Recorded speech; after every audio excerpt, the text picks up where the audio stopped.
Magandang gabi mga kahuan. Narito na ang weather update today, live.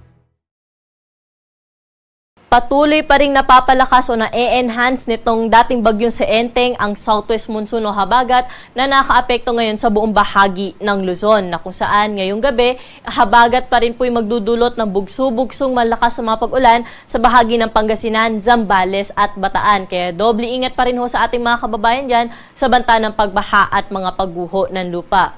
Samantala, habagat din po'y nagdudulot ng maulap na kalangitan na may kalat-kalat na mga pag-ulan dito sa nalalabing bahagi ng Ilocos Region, Cordillera Administrative Region, the rest of Central Luzon, at dito rin ho sa Metro Manila, maulap pa rin po tayo ngayong magdamag, pati na rin sa Cavite, Batangas at sa Mimaropa.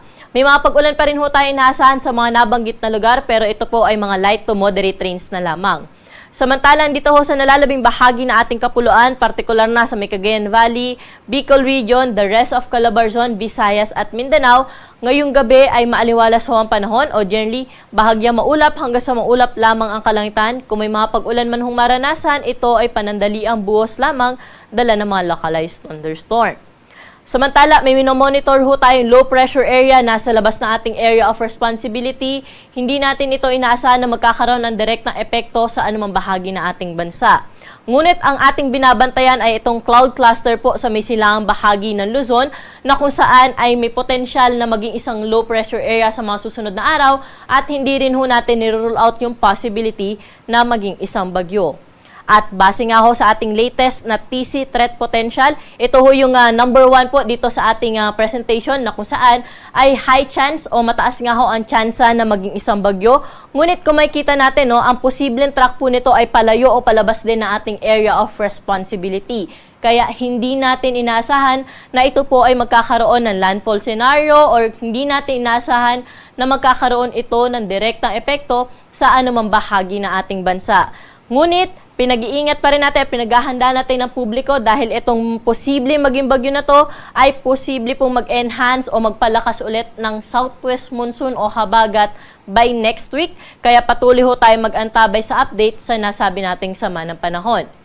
Samantala, kung makikita rin ho natin dito, meron tayong pangalawang low pressure area or sirkulasyon na babantayan, na kung saan towards the end of next week ay posible rin ho itong pumasok na ating area of responsibility, at mataas din ang tsansa na ito ay maging isang bagyo.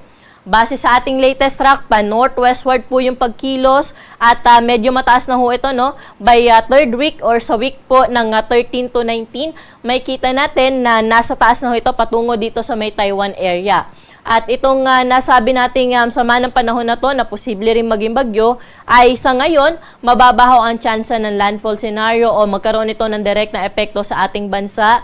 Ngunit ito pa rin po yung ating babantayan dahil nga palagi ho silang may enhancement o merong hatak sa habagat na magpapaulan po sa malaking bahagi ng Luzon kasama ang Metro Manila by week po ng 13 to 19.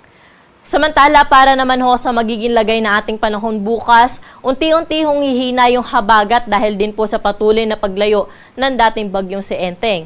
Ngunit itong bahagi po ng Zambales, Bataan, Ilocos Region ay patuloy na makakaranas ng maulap na kalangitan bukas na may mga kalat-kalat na mga pag-ulan. Pero dito sa atin sa Metro Manila, pati na rin sa ibang bahagi pa ng Luzon, improving weather condition na ho yung ating inaasahan bukas. So, ibig sabihin, posible na ho magpakita yung ating haring araw. Pwedeng-pwede na rin ho maglaba yung ating mga kababayan.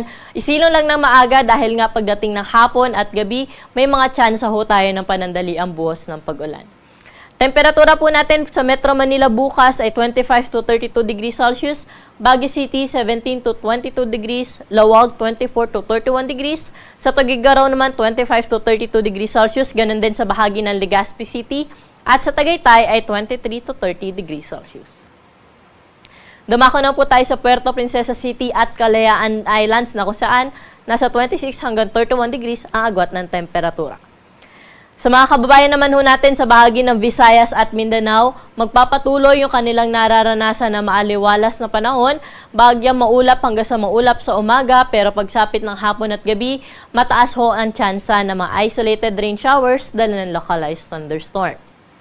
At temperatura po natin sa Iloilo bukas, 25 to 33 degrees Celsius, ganun din po sa Metro Cebu at sa Tacloban. Sa may Cagayan de Oro, 25 to 32 degrees agwat ng temperatura bukas. May kainitan naman sa Metro Davao, aabot sa 34 degrees ang maximum temperature at 33 degrees naman sa may bahagi ng Zamboanga City.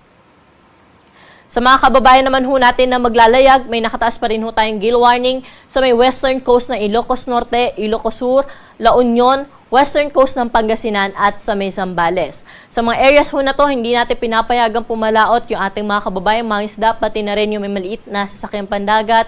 Dahil sa inaasahan nating malalaki at matataas na mga pag-alon, posibleng umabot sa 4.5 meters ang wave height.